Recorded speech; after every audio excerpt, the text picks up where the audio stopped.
Welcome back. Another session of Three Ball Walk. Good to have you guys. Eddie, Bob, Julio. Hey. We're here for another week talking baseball. We are. What's there to talk about, Bob? There's all kinds of things to talk about. The Dodgers have basically said, Yasiel Puig, it's been nice to have you here, but does anybody want him? And he's been claimed by a mystery team. And they have, now the White Sox claimed him, but they were I've heard a denied few his teams rights. claimed him, And which gives us that opinion that we were talking about the other day. Either, it was no one's really interested, or the asking price is pretty high. I would go with the asking price pretty high. That's what I'm thinking as well. And they really didn't want to deal him, and now a lot of teams claim him, and other teams claim just so the upper echelon teams won't get to claim him.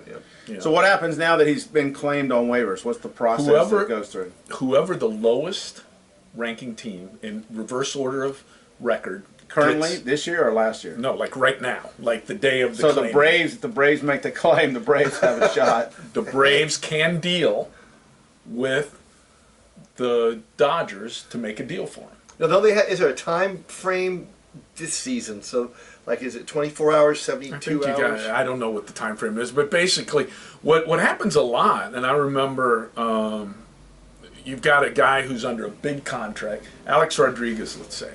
The Yankees don't want him. Yeah. The Yankees put him on waivers, and anyone claims him, Right. all of a sudden, he's yours. That's the risk you run, and now all of a sudden you just ate that huge contract or whatever. Wait a minute. But So you put him on waivers, and if I claim anyone him, claims him, he's yours. but if I claim him, then And I the don't Dodgers want him, have to then pay? I can come back and say, well, you can have him, or we'll take him off waivers, or you can have him for Joe Blow in the minor leagues. Or you can have him and we'll split his contract. Or whatever deal we work out for you to get your claim. So the downside for a team to claim somebody off of waivers is what then? What's the downside? Eating a terrible contract. So if I'm the Dodgers and you're the Braves and you pick up Puig and I go, yeah, you can have him, then he's yours. He's yours. Just You've flat got out. to take him. Just flat out. Just I'm done. I with claimed him, him off waivers. and you can have him. Yeah. I don't get anything back for him. That unless you pull him off waivers, then that team that claims can negotiate with you. So if I pull him off waivers and I'm like, well, wait a minute. But now that team has the right to negotiate. That's how those trades are made after the trade deadline. So then you and I get behind the closed door and we start talking And we about decide? But what if we decide, hey, no, you don't want to give me what I want. He's done. Puig's mine for the rest of the year. So you can't go back on waivers. No. No other team after No. just the first team to claim him. And what'll happen a lot of times So is why would another team claim him? If there's multiple teams that claimed him, how can that happen if only the first team claims him? because these teams claimed him.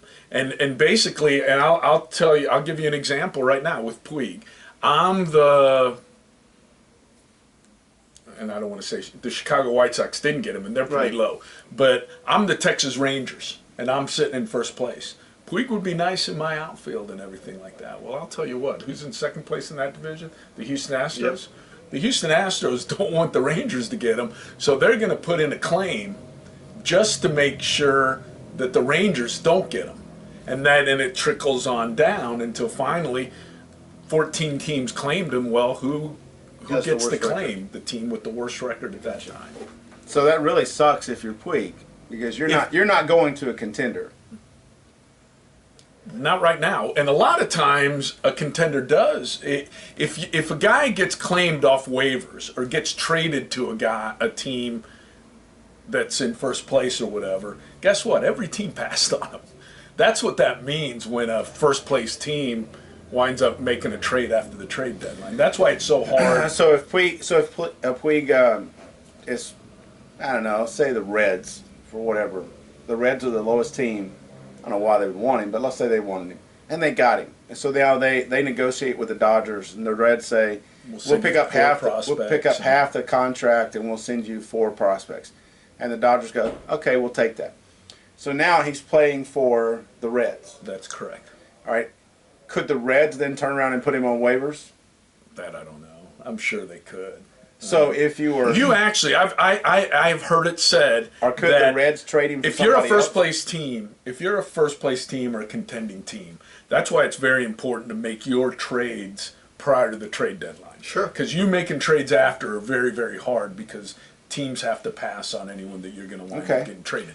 However, I have what I was about to say. I have heard that come August 1st, you put your entire team on waivers over the course of a week or two.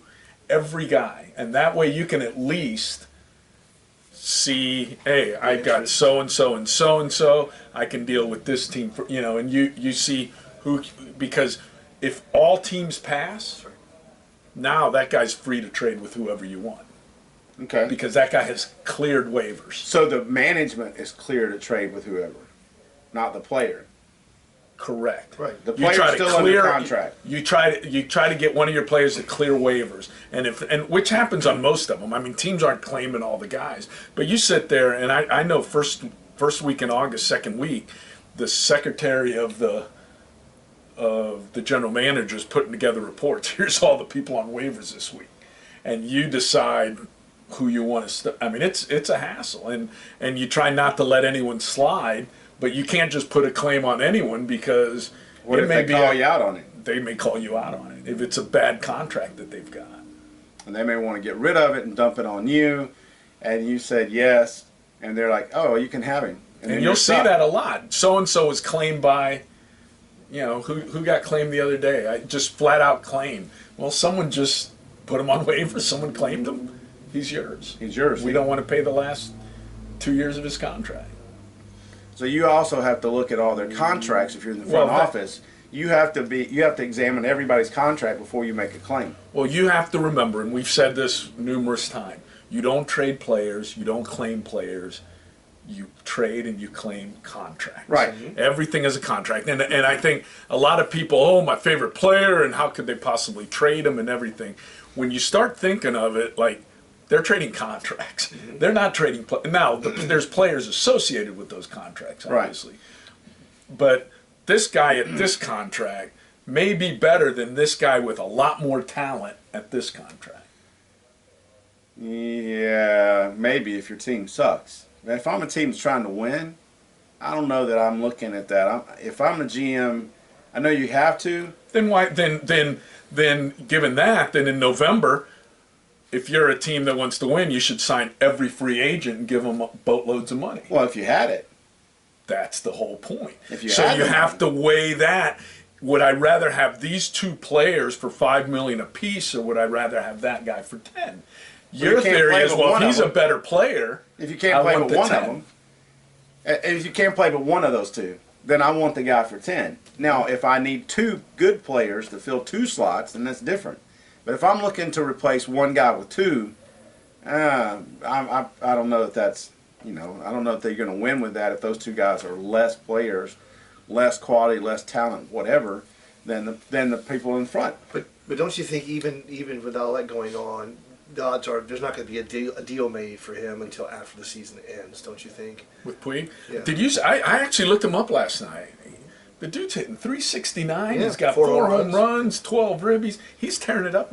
He's a ball player. So let me ask you. He's only 25. So if you're a second level team, right? You're out of the playoffs this year, but you were close. You were within 10 games, and you're like, man, if we just had one more bat, one more arm, that's the team that I would think that would want to claim Puig off waivers, and then negotiate some deal Correct. with the Dodgers Yeah. for half the salary, and next year I get Puig for half of that amount. Correct. And yes, and and that's the way of thinking. But think of it this way: 4 weeks ago, the Dodgers were doing that with every team, not just that one team, and they weren't able to strike a deal. Right, because they wanted too much. They wanted too much. It's like if you have a really good car and you really like it, but nobody likes it as much as you like it, and you're trying to get rid of it, but you want $20,000 for it, and it's really worth about 17, and everybody says, "I'll give you 17." You're like, "No, I want 20." Well, you can keep it for 20 because no one says that's enough. So now you try to clear them through waivers, which basically is going to allow the Dodgers to deal with everybody with them again. and That's some not- team out but that's there not gonna claim- happen. Hey, no because way. you're not going to allow. You're not going to allow him to go all the way through that Right. process without saying, you got to at least deal with me. And that's what some team did. And then you can deal with me. And if they But that's the only team the Dodgers can now deal with. and if they decide they don't want to make a deal with that, then he's stuck. Then he's stuck with And it. a team you might see make some moves in the offseason is the White Sox, because I was reading this morning how the general manager says after the end of the season you'll see what our direction's going to be. I'm thinking, Well, why would you do that after the season? why? Yeah, exactly. But they claimed Puig. They were denied the rights. Why would they be denied the rights? I mean, Because a team worse than them worse than claimed them. him. Okay, I understand that. No, who's, and- who's worse than the White Sox? The Braves, Who the else? Reds. The All right, I'm going to Phillies. step off camera for a minute, and we're going to look up the teams that are worse than the White Sure, go Sox. All right, so you guys To can see- to see who can do To it. see who can claim But it. the White And- Sox- But but- what has come out is that not that nobody wants him, Right. but that the Dodgers' price is too Too high, right? Exactly. I mean, and it well should be. yeah. I mean, the guy's an all-star 2 years ago. He's still 25 years old. He was leading the Dodgers in home runs. Team-friendly contract. I mean, there's a lot of reasons the Dodgers. There's a would lot keep of him. reasons, and from what I've read and heard, he's kind of this has humbled him quite a bit. Yeah, he said, and with the article I read, how he's realized, the opportunity he's been given, that kind of thing, where he realizes he needs to do the work. And he was showing up late for meetings. He went Right, and he did not, and on the same article we might have read, he did not storm out when he found out he had been sent down to the minors. Right. That was all made, he Right. reported, he did what he was supposed to do. Right. And he's been in Oklahoma City doing it. playing ball. Yeah. And, Ripping it. But you wonder, the White Sox, the reason I brought them up was, you wonder if the White Sox was, after Chris Sale had his meltdown, what kind of way are they going to go? Are they going to do Sale? remember just a few months ago, we were sitting here talking about what team in Chicago is the best record. I know. And the White Sox started off until Chris Sale tore up those jerseys.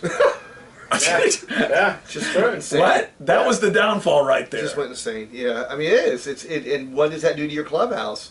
And is he a guy? Obviously, they're not putting him on waivers to see who wants him, because I think there'll be a lot of people who want a left-handed arm in their bullpen, their starting rotation. But I think you'll see some moves in Chicago for sure, and it's going to be interesting to see what they do. But I'll tell you, and maybe because they're both Cuban, because they're outfielders, they came in with. But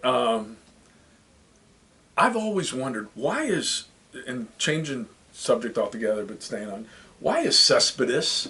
You over there. he's been traded tons of times. I mean, What's the problem? I don't He's know. a guy I want in my lineup. Yeah, I know. want him in my outfield. I mean, the guy's a stud. The A's, the Tigers. He's with the Mets. He was with somebody else, wasn't he, for a little while? Was it Boston or somebody he was with? He was with With Boston. Boston. So there's 4 teams he's been with. He's not even 27 or 28 years old yet, is he? And he can flat out. He can play. He can rake. I Big know. time clutch hitter, too. Yeah, he's good. I mean, it's, and there's another guy who, what is it about? well, obviously the Mets said this is someone we want because they offered him the long I'm coming back in. Here you go. Back in. Here's the list of the teams that are currently below the White Sox. Okay. half And- of baseball. In the American League, surprisingly a lot. In the American League, there are only 4 teams: the Rays, the Twins, the Angels, and the A's. Okay. The Angels, interesting. But the I forgot National about League, them. the National League has the Marlins, the Phillies, the The Braves, Marlins have a worse record than the White Sox. Yes. So the White Sox are above the 500. Pirates, So it's not Brewers, bad. the Reds, the Rockies, the D-backs, and the Padres. So all those teams technically are beneath there. So I mean, you're thinking about. We talked about It's the a Marlins. su- it's the a su- Marlins still has a chance to Yeah. be the team. It's a cellar dweller. I mean, Yeah. everyone, and and we'll come back after the break and talk a little bit about 28 of the 30 teams decided to send a scout out to see Tim Tebow, and I think the same thing here. I think everyone put in a claim for Puig just to prevent other teams from getting him easier. And Yeah, I mean, if you're the Padres, think about it. He doesn't have to relocate far to come down the coast. Or the Angels. Or the Angels At all. move across. But I also think about if you're the Marlins, which I don't know. Those aren't in ranked order, by the way. So those are just all the teams that are under. Sure. So maybe in a moment when we take the break, we'll rank them. We'll come back and talk about that. the Twins are the Braves. Could be, but I don't know that either one of them would want this contract. I mean, they're not going anywhere. Why would you take all that money? Yeah. It's a good point. So, hey, listen, time's up. We'll be right back. Second half. Watch it later.